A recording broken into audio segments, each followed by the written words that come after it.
Flight attendants and pilots of Reddit, what are some things that happen mid-flight that only the crew are aware of?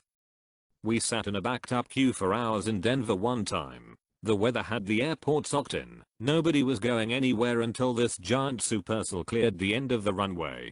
During that time suddenly there appeared a mechanic at the front of the cabin on the PA holding up a 2-foot long piece of metal he had pulled from one of the tires.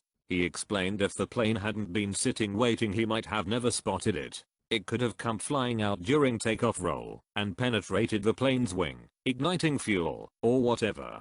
Everyone cheered him. What a hero. He possibly saved our lives. To this day I have no idea why they let him come on board and tell us this. Now we need a airline mechanics of Reddit. What do most people not know about your job? And one guy is gonna post I keep a 2-foot piece of metal by the gates so I can tell passengers it nearly killed them. I've gotten 2 rounds of applause today.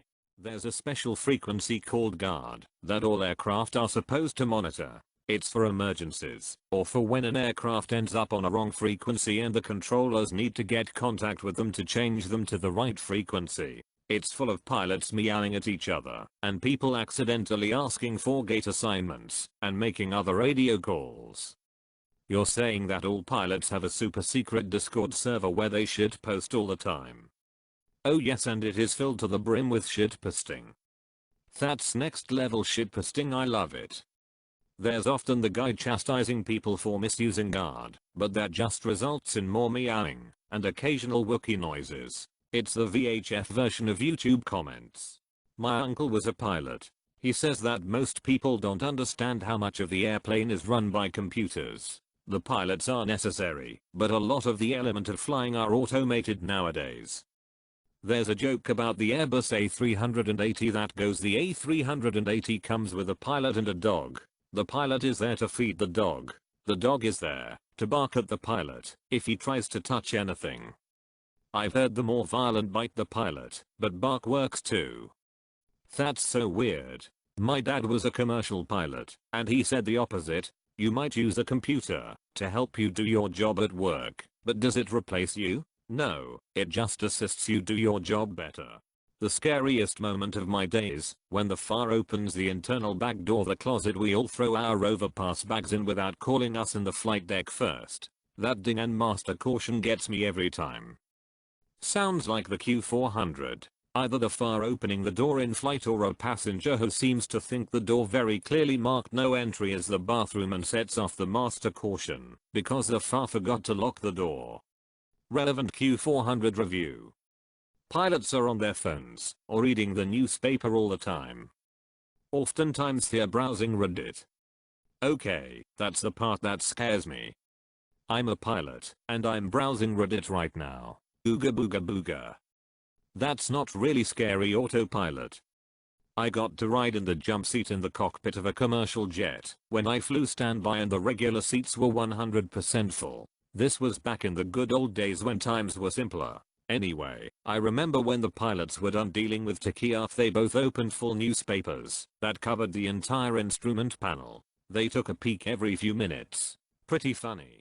One of my all-time favorites is the captain accidentally broadcasting his passenger briefing welcome aboard, weather in Chicago, and so on frequency instead of the aircraft PA system, blocking up ground, ramp, tower, etc. for a solid 15 seconds. You automatically become the laughing stock of the airport.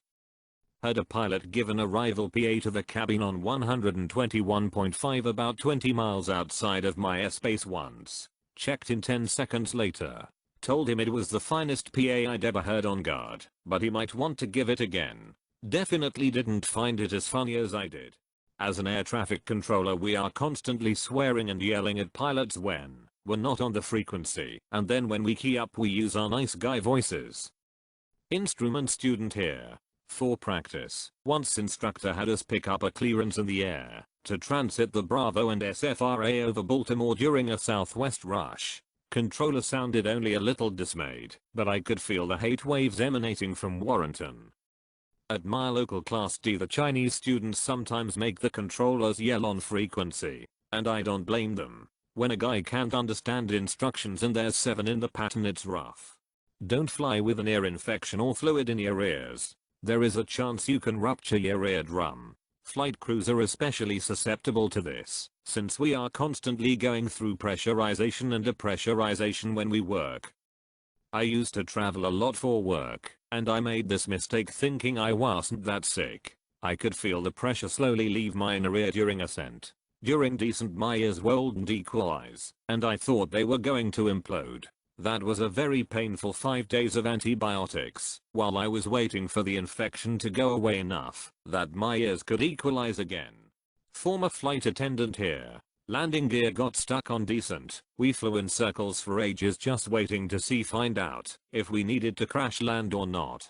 Luckily the gear eventually came down. Passengers never knew something was wrong.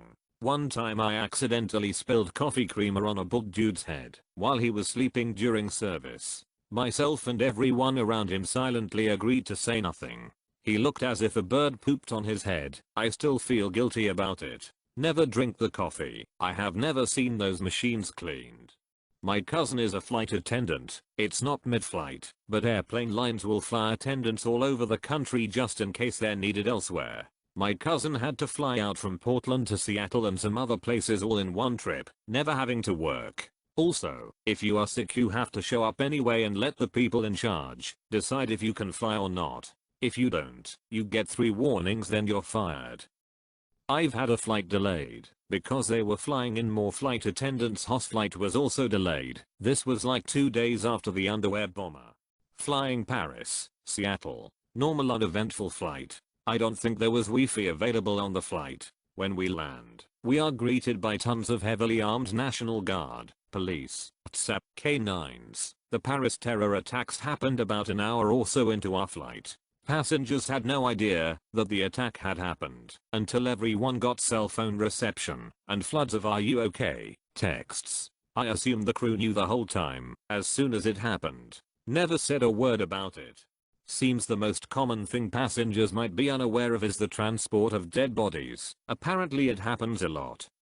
Former MP here. This is true. They are officially called human remains which like the HMMWV being known as a Humvee, we call them Hummers. It doesn't alarm passengers if they hear it on a radio the gate agent might have on. They are typically in a body bag or coffin inside a cardboard box on top of pallets with head this way and an arrow, so we place it facing the right way.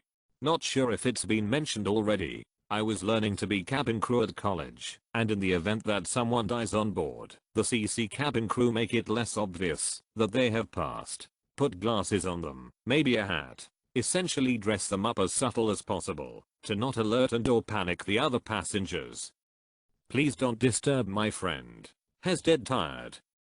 Yeah, it's real subtle when the flight attendant starts playing Mr. Potato Head with the passenger next to you. I worked with a pilot that was really old. He couldn't stay awake in flight. The first officer kept having to poke him and wake him up. We kept feeding him black coffee but it didn't help much. I asked him if he was retiring soon, but he said he couldn't afford it because our airline has no pension program and the pay scale is pathetic. Pretty scary. Except, the mandatory retirement age is 65, isn't it? I have a pilot buddy. He says the only reason that cockpits still have windows is because passengers would freak out if they didn't. To be honest, I'd probably feel safer if it was Linux instead. We have to taxi and fly and land visually anytime the weather is good at destination. Your pilot buddy is telling a tall tale. Source: I'm United States Airline transport pilot. Flight attendant here. We never actually leave the tarmac.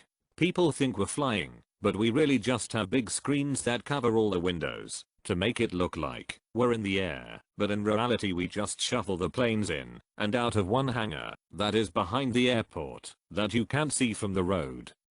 I knew it. The earth is flat and that's how they trick people.